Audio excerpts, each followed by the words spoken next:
Y'all, the crafting system in Last Epoch is probably, no, it's not probably, it is my favorite crafting system in any of the ARPGs. I've been doing a lot of it, and so let's talk about how to craft in Last Epoch. Come on, you piece of junk. It's Hawg, baby. How about y'all? You got Hawg? Thanks for stopping by. This is going to be a crafting 101 from the very basic fundamentals, starting at item types all the way up to crafting set items, making copies, stuff like that, okay?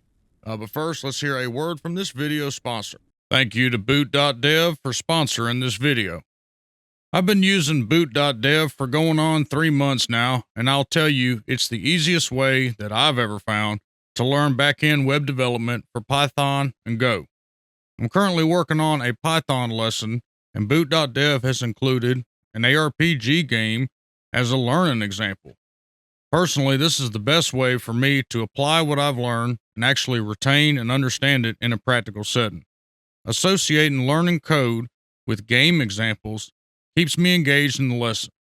Naturally, you can't learn to code without writing code, and boot.dev provides fun and engaging lessons with real-world problem examples. Boot.dev even has an AI assistant, Boots, who can assist you through an issue you're having. Go to boot.dev and try out the courses for free. Then use my code HOG to get 25% off your entire first year if you choose the annual plan. Thank you to boot.dev for sponsoring this video, and now, back at it. Okay, there's going to be timestamps below, so if you already know some of the fundamentals very early on, and you need to know some more advanced stuff or whatever, you can just skip ahead, okay? The very first question that I have is, should I be crafting all the time? I get that a lot over on my Twitch, so if you want to come join me on Twitch, that'd be cool. Make sure you come do that. I craft the second I can start crafting. Second I make a character and start picking up items, I'm crafting, okay? So keep that in mind. Your strategy that you want to do is pick up items and sell them to the vendor until you start getting a bunch of good gold, and buy runes of shattering. Okay, we'll go over in a minute what these are, but you want to have some of these in your inventory so you can start your crafting process. Now, before we dive in too deep, let's go through the basics of all your items. So you've got a bunch of different item types, okay? You've got blues, magics, don't bother, okay? Just hide them in your loop filter. I don't even bother with them. Then you have rares, okay? Early game, you can be bothered to pick these up and mess around with them. I stop picking up rares once I'm at around level 50 or so, because maybe a little bit more, but your exalted items will start dropping, okay? Here are your exalted items.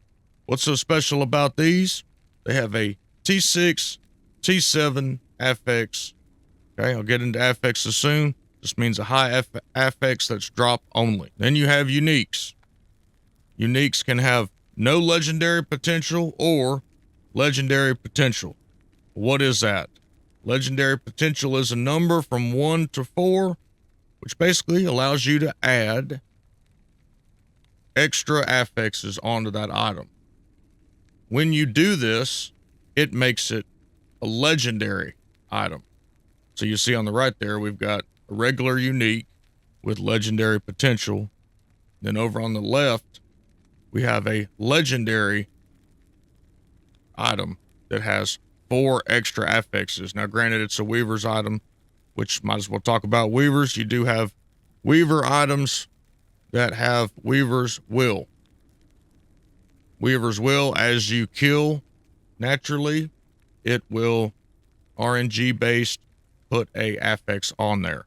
So you can come up with really cool stuff like Intel Vitality cooldown physical resistance, or it can roll just, I don't even know if I've got a bad example in here. It can roll stuff like this that you really don't want, like, you know, for a lightning source, have a cold damage roll on there. It's just all RNG. Okay, basics are out of the way. Easy. Let's talk about the forge. This is where you're going to do all the crafting. You hit F to bring this up. That's your default hotkey. For this learning example, we're going to use the Mage's Arcane Visage of Endurance. Okay. Now there's 5 kind of areas that make this work. You've got forging potential, which is this number right here. Once this reaches 0, you cannot do anything else to the item. You have prefixes, which is over here on the left. A prefix is the top 2 affixes of an item. As a general rule of thumb, they're attribute based or damage increase, crit, cooldown reduction, stuff like that. Stuff that helps the power of your character. Not always, okay? There could be mana, vitality, health, stuff like that in there too. But as a general rule of thumb, it's usually to help the power of your character. And then you have suffixes on the right side, which help the defenses of your character. So like this one has endurance, increased armor. You can have hybrid health here, a bunch of other stuff, okay? You also have implicits. This doesn't get talked about a lot, but the top 3 stats there, armor, increased cooldown recovery speed, and increased mana are implicits. Those can be re-rolled as well. So if you do pick up an item with really bad ass affixes, you can go in and re-roll the implicits if they're not very good. So earlier we talked about a rune is shattering. A rune is shattering. I'll show you now. Shatters the item and gives you all of the affixes that are on there. Gives you those affixes in the form of affix shards. So here are all our affix shards. The affix shards will tell you what they can be applied to. Like this armor suffix shard can be applied to helmet, body armor, boots, gloves, shield. There's also a very good area on lastepochtools.com that will tell you where all this can be put as well, and kind of dive in a little bit more about what they do. That's why I say early on you need to shatter items that you find so you can build up these affix shards, because you're going to be using those to upgrade the tiers. Every affix has a tier. Tier 1, Tier 2, Tier 3, Tier 4, Tier 5, Tier 6, Tier 7. Each tier has a range.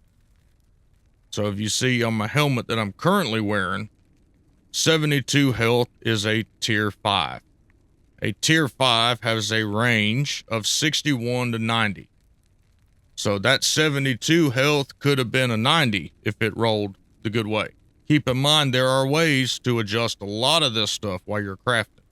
But your goal is to get all of these that are not exalted drop only affixes, but to get all of the ones you can craft on, or you can modify normally, to Tier 5 without running out of forging potential.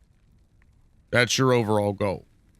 So once you've got everything crafted, everything's where you want it. You see this craft that I have equipped, I didn't get to hit the Tier 5 in there because I ran out of forging potential, but everything else is pretty much where I want it. It's not a perfect piece, but it's decent. That brings us to our glyphs.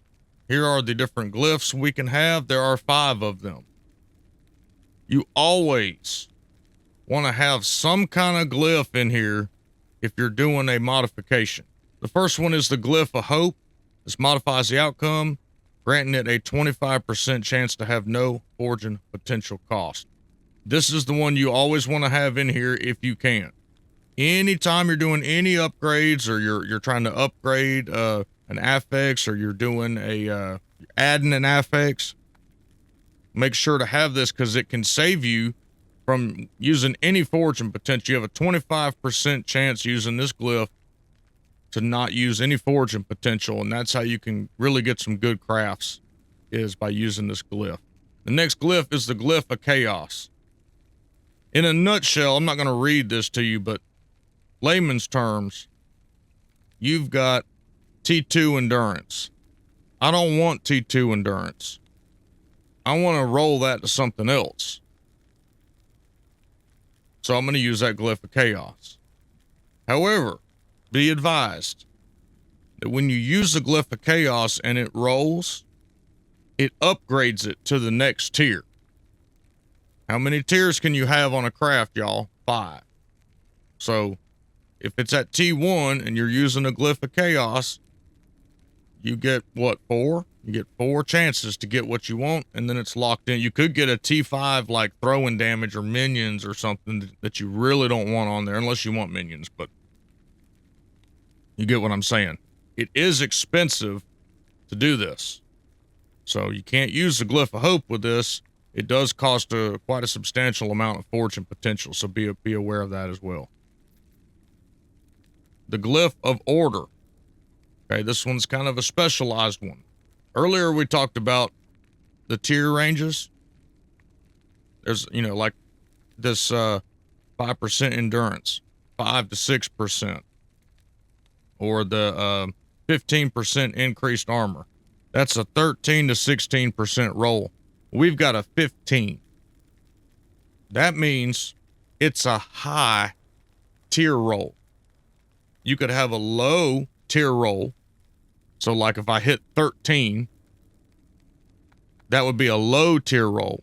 Or if I hit 15 or 16, it would be a high tier roll inside of that. High tier range roll. It's kind of complicated. If you use that glyph, this glyph here, the Glyph of Order, and we go to upgrade that armor, it's going to keep that high range roll. Let's say the range is 10 to 50 and you hit 40.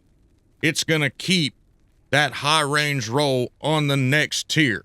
So when you go to upgrade from a tier 2 to tier 3, which could be, let's say, 20 to 70, it's going to apply that high range roll to the next one. So you could get, you know, a 60, 65, or 70 on the next roll. It's a little bit more advanced stuff, but that's what that glyph does is if you're upgrading an affix, it has a high range roll, you want to keep the high range roll, you use that. Then you have your Glyph of Despair. This is the next glyph. This allows you to seal an affix. What is seal?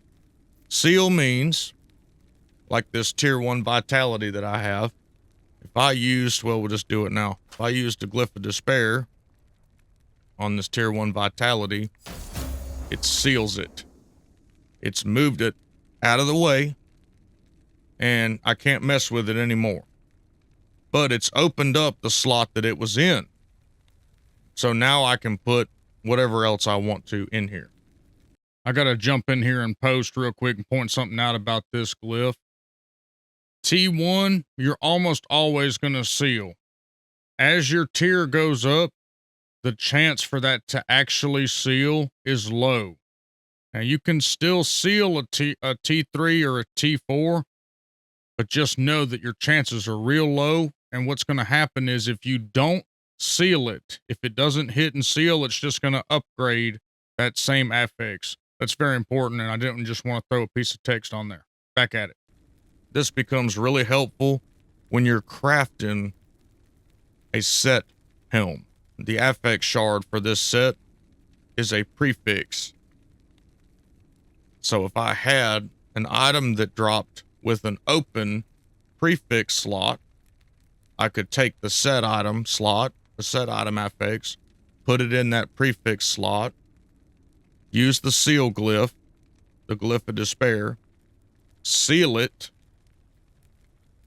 It's out of the way. I now have the set item and the open prefix to where I can put intel, strength, vitality, +1 spell, whatever I want to right there. That's how you end up with a piece of gear like this. If we put this in the forge, you'll see my sealed Veletria Storm Crown and a T4 intel. That's how I did that. That's why it's only tier 4, because I ran out of forging potential, because I had to seal the Veletrias. The last one here is a Glyph of Envy. And this is basically you sacrifice the item to increase your timeline stability. Very important thing about this. Timeline stability. If you want to increase the timeline stability of this particular timeline, you need to make sure that you run, at least load in to one of the echoes on the timeline and then port back out.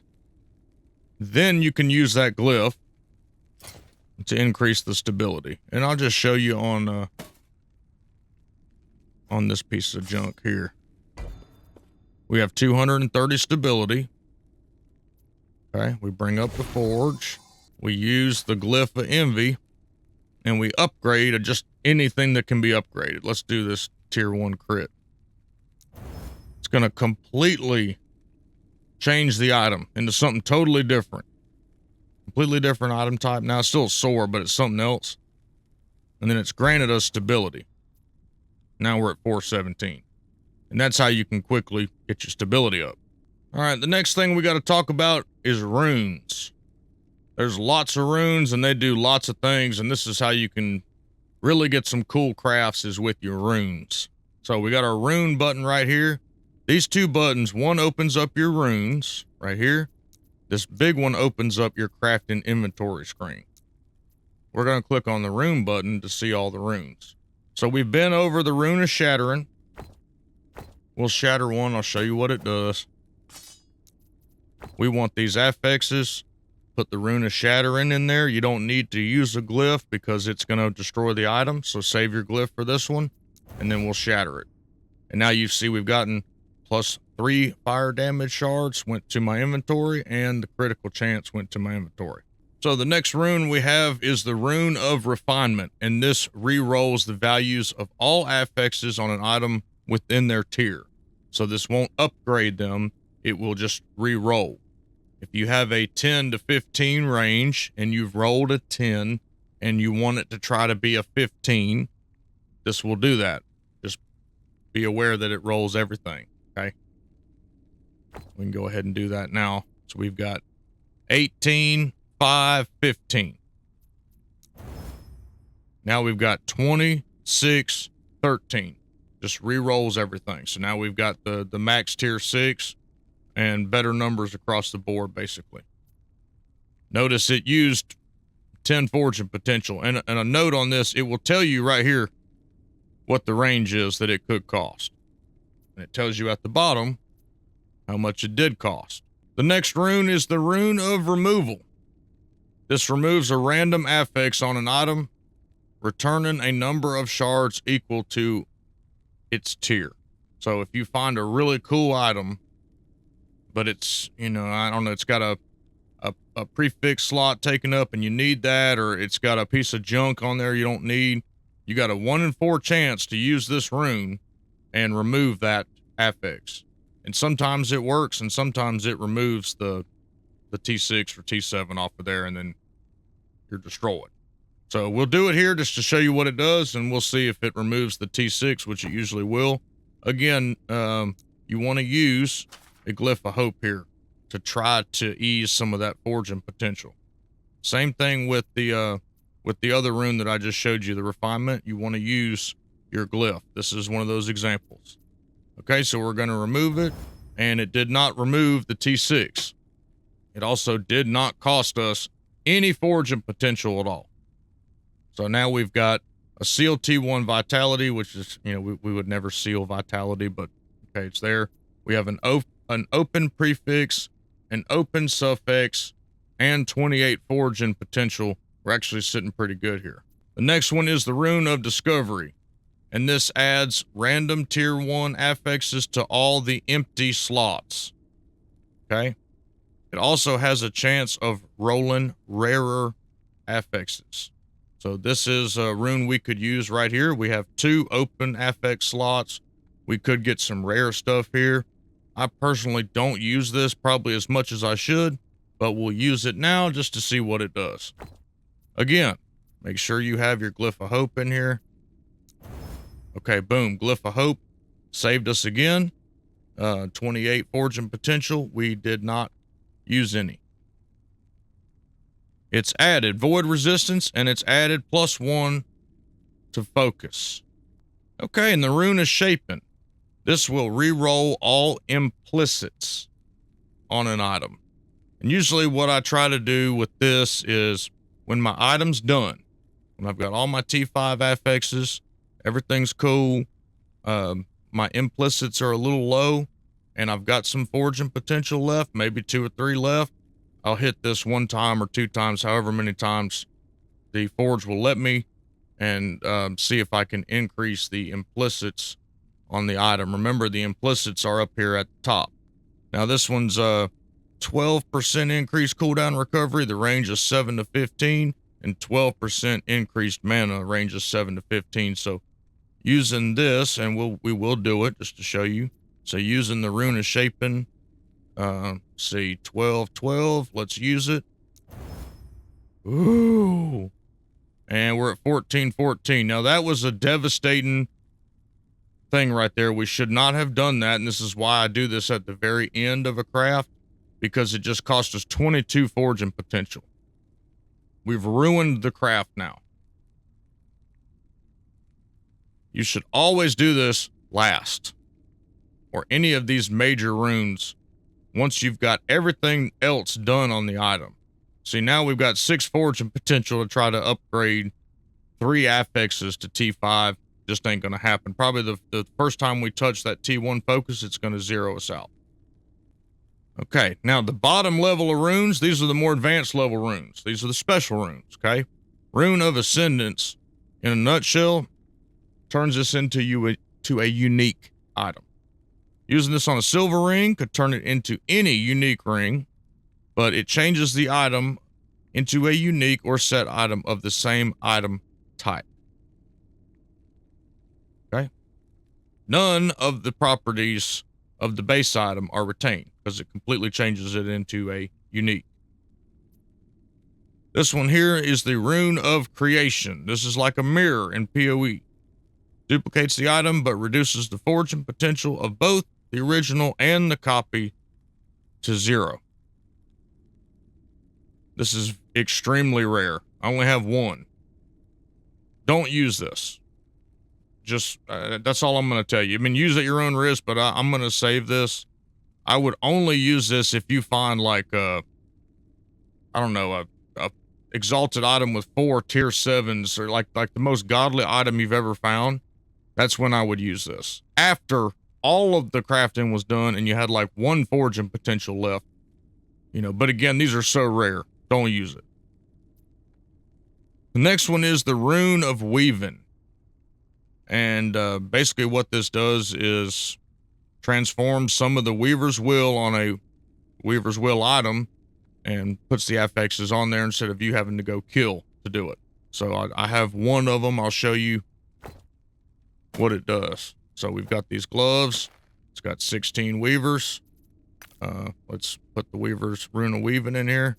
Weave, and then it will use some of that Weaver's Will and throw your affixes on there. So this one, we got a tier 1 mana, a tier 6 lightning res, and a tier 1 chance to shred armor on hit.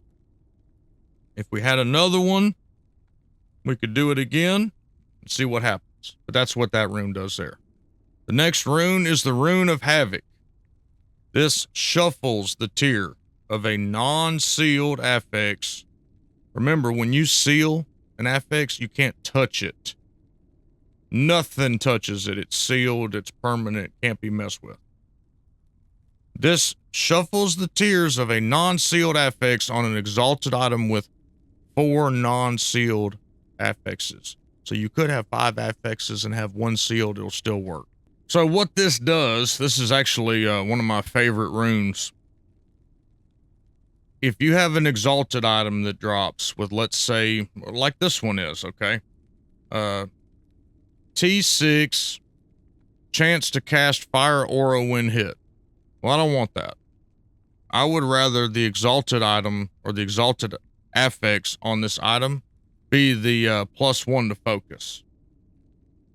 So using this rune, the Rune of Havoc, we'll move this T6 right here to one of these other ones. Okay, and I've got 1, so I'll show you. You sacrifice it, and it worked. I actually moved it to the T6 focus. There we go. But womp womp womp. I'm out of forging potential. So this item is done at this point. It's TT, no good. Now the last one here is the last rune. Naturally, I don't have it. What this one does is I have this T6 level of focus. I don't want focus. I want spark. I want something else.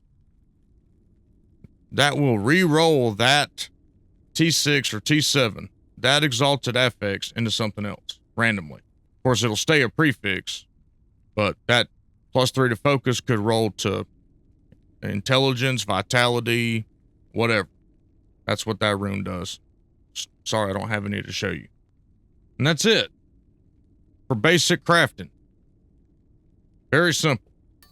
Now, there'll be a couple of lingering questions. The first one is, how do we craft set pieces? Okay, that's done in a woven echo.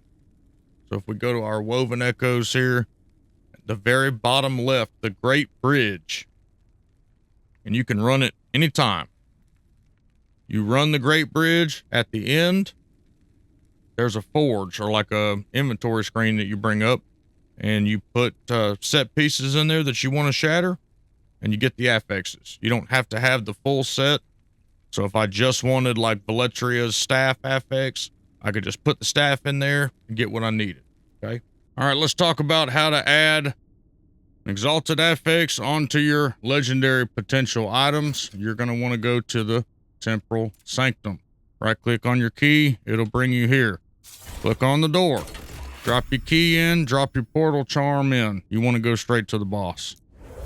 Keep in mind, whatever item that you're trying to add an affix to, so whatever the item requirement is, this one's level 63.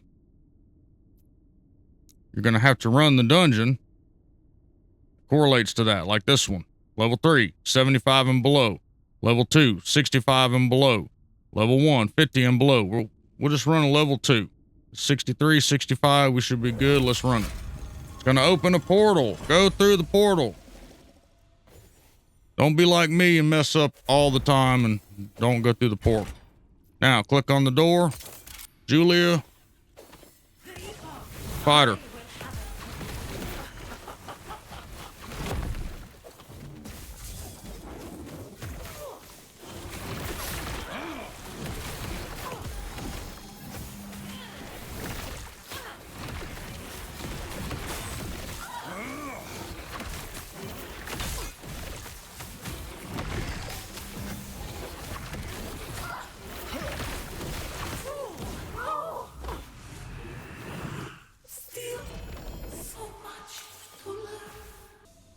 Now, once you fight her, go through the door, and you'll have your cache right here.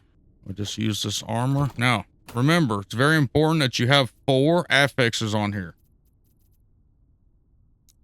We're just taking the T6, so it doesn't matter. But if you have a 2, 3, 4 LP item, make sure that the donor item has all of the stats that you want, because it's RNG.